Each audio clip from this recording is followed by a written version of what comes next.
और याद रखो, हम अपने दिल के, अपने मन के, अपने इमोशंस के अनुसार चलने के लिए नहीं, हम वचन के अनुसार चलने के लिए बुलाए गए।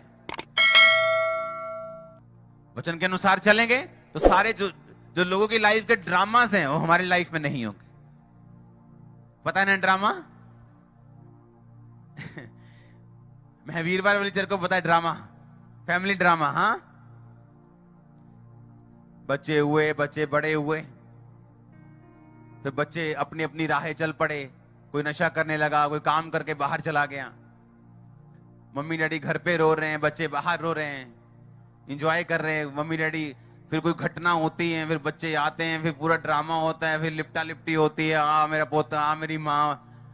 हाँ, और बाइबल कहती है तुमको, कहता अपने बच्चों को बचपन से ही उधर चलाओ जहां तुम चाहते हो, जब वो बड़ा होगा तो कोई ड्रामा तुम्हारे घर में नहीं होगा। हालेलुया, कोई ड्रामा नहीं होगा। हाँ, कहता जब जैसा तुम उन्हें चाहते हो कि वो जवानी में हो, बचपन से उन्हें चलाओ। तुम अपने माता पिता की इज्जत करोगे, तुम्हारे बच्चे तुम्हारी इज्जत करेंगे। मैं अपनी वाइफ से बात कर रहा था, मैंने कहा वो कैसे लोग हैं, वो कैसे बेटे और बेटियां हैं जो अपने माँ बाप को घर से बाहर निकाल देते हैं। मैं ये सोचता हूं कि वो कमाते किसके लिए, उनके जीने का मकसद क्या है। इमेजिन करो, जिसने जन्म दिया उसको घर से निकाल दिया। अब मैं ये सोच रहा हूं कि तुम्हारी लाइफ का मकसद क्या है, तुम चाहते क्या हो।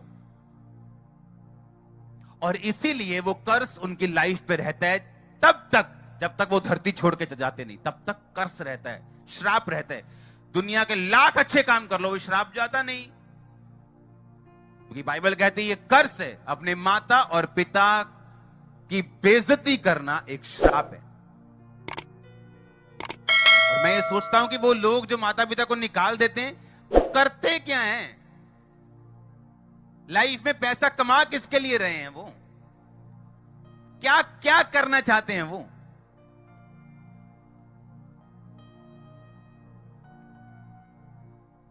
और वो महसूस करेंगे कि उनका हार्ट हमेशा बेचैन है, लेकिन उनको ये नहीं मालूम होता कि बेचैन क्यों है। वो सिनेमा में जाके बेचैनी दूर करने की कोशिश करते हैं, इंटरनेट पे जाके दूर करने की कोशिश करते हैं, थोड़ी देर मैच देख के खुश हो जाते हैं, फिर बेचैनी दिल में। थोड़ी देर पहाड़ों में जाके खुश हो जाएंगे, ठंडी ठंडी हवा चल रही है, लेकिन जब वापस आएंगे फिर बेचैनी दिल में। ये नहीं मालूम कि बेचैनी है क्यों, पर है जरूर। वो वैक्यूम, वो खालीपन है जरूर। ना तो कोई भर पा रहा है, ना पैसा भर पा रहा है, ना कोई आशीष भर पा रही है। वो क्यों है?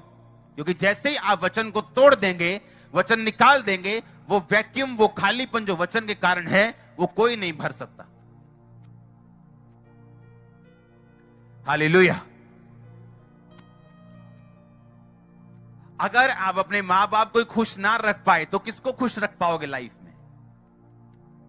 इमेजिन करो आप। और सेम यही सिचुएशन जब आपके होंगे बच्चे, तब आप बोलेंगे जो आपने बोया होगा, लेकिन आप काटेंगे वही। एक किसान जब अपनी फसल में बीज ना बोए और कटने के टाइम वो आके बहुत रोए, क्या फसल आ जाएगी? उसकी अगली फसल के लिए परमेश्वर उसे मौका दे सकता है पश्चाताप करने के बाद, लेकिन पिछली फसल नहीं आ सकती जो उसने गवा दी। जब वचन हम तोड़ते हैं तो एक वैक्यूम, एक खालीपन, एक वो हिस्सा खाली रह जाता है, और कोई भी अल्टरनेटिव, कोई भी दूसरी चीज उसको नहीं भर सकती जब तक उस वचन को हम पूरा नहीं करेंगे।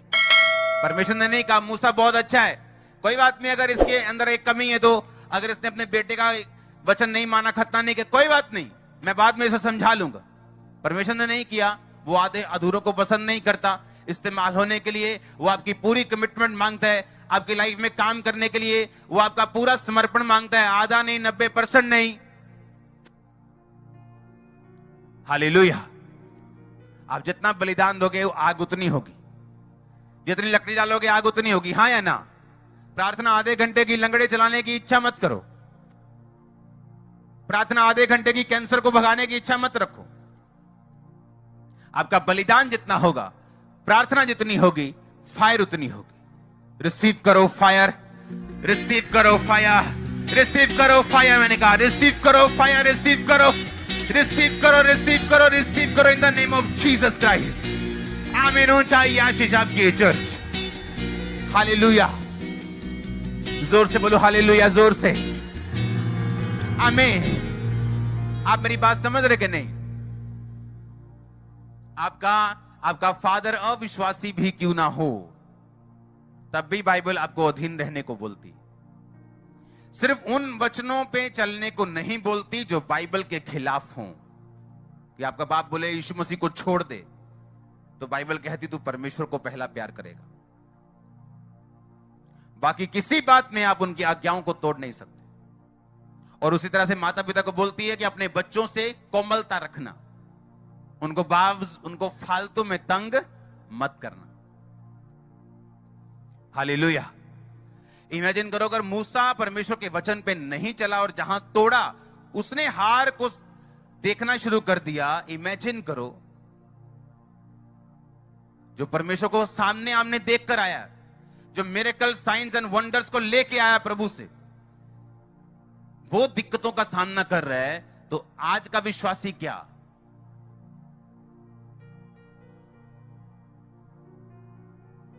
हालेलुया।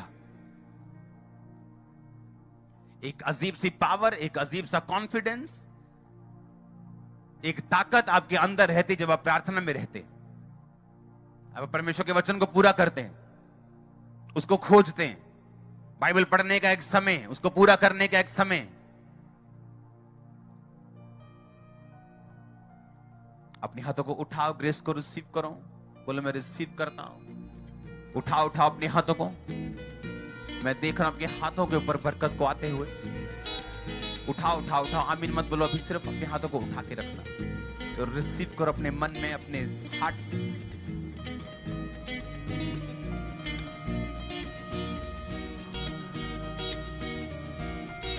रिसीव करो। खुदावंद मैं तेरे वचन पे चलूंगा, मैं प्रार्थना में रहूंगा, फाइट करूंगा, ताकि जो कुछ तू मेरे विषय में सोचता और अपने मन में रखता है मेरे लिए मैं पूरा कर सकूं।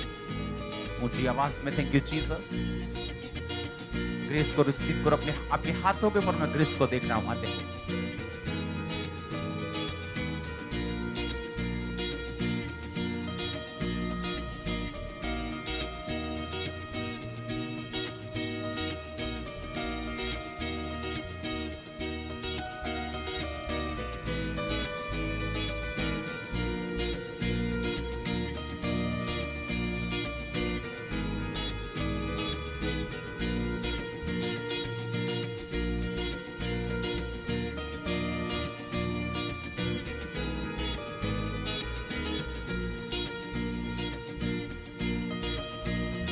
को उठाओ लुधियाना ब्रांच के लिए, फिरोजपुर ब्रांच के लिए अपने हाथों को उठाओ। खुदावंद की बरकत को मांगो, उसकी ग्रेस को मांगो अपने हाथों को उठा के।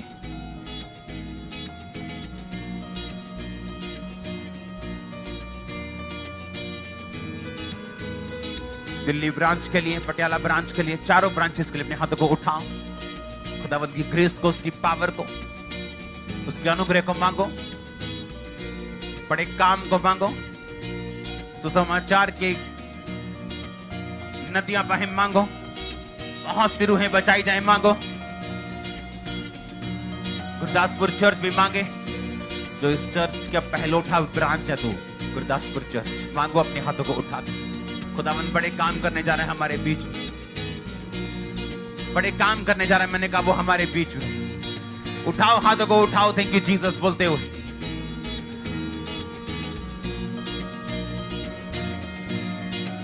चर्च ओवरफ्लो सेक्शन कमांड करता हूं, ऑनलाइन कमांड करता हूं, जो भी शैतान ने आपको खिलाया है, मेरी इस आवाज को सुनो ध्यान से।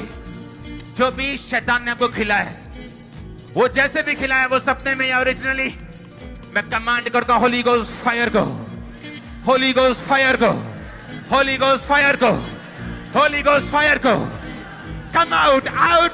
चर्च ओवरफ्लो सेक्शन कमांड करता हूं, ऑनलाइन कमांड करता हूं, जो भी शैतान ने आपको खिलाया है, मेरी इस आवाज को सुनो ध्यान से। जो भी शैतान ने आपको खिलाया है,